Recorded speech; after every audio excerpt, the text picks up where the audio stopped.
ফিতনা ফাসাদ ছড়িয়েছে, মানুষের সম্পদ লুটেছে, তাদের বিরুদ্ধে কেউ গেলে তাদেরকে খুন করেছে, জেলে ভরেছে, পিটিয়ে পিটিয়ে মেরেছে, এমনকি জ্যান্ত জ্যান্ত নারীদের ঘরে পুঁতে দিয়েছে।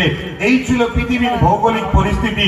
এত নোংরা ছিল, রোম থেকে শুরু করে, পারস্য থেকে শুরু করে, কেসরা থেকে শুরু করে, কায়সার থেকে শুরু করে পুরো পৃথিবী ছিল অসভ্যতা, বর্বরতা, আইয়ামে জাহিলিয়াতের অশান্তির দাবানলে জ্বলছিল।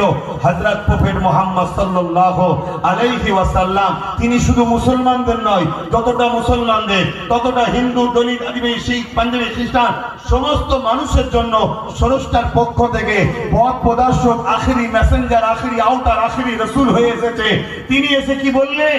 তিনি এসে আবু জেলকে বললেন, অন্যায় বন্ধ করো, জুলুম বন্ধ করো, খুন বন্ধ করো, সন্ত্রাসী বন্ধ করো, আতঙ্কবাদী বন্ধ করো, মানুষের উপরে আতঙ্ক ছড়ানো বন্ধ করো, নারীদেরকে হত্যা বন্ধ করো, নেশা জাতীয় দ্রব্য বন্ধ করো।